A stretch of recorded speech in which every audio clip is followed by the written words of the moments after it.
قل أعوذ برب الفلق من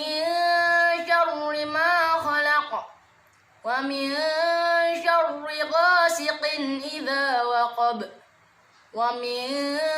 شر النفاثات في العقد ومن شر حاسد إذا حسد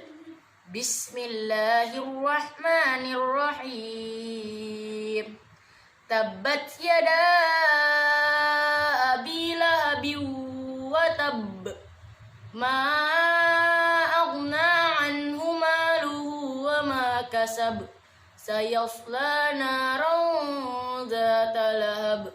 وامرأته حمالة الحطب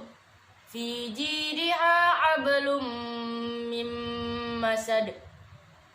بسم الله الرحمن الرحيم قل يا أيها الكافرون لا أعبد ما تعبدون ولا أنتم عابدون ما أعبد ولا أنا عابد ما عبدتم ولا أنتم عابدون ما أعبد لكم دينكم ولي دين صدق الله العظيم.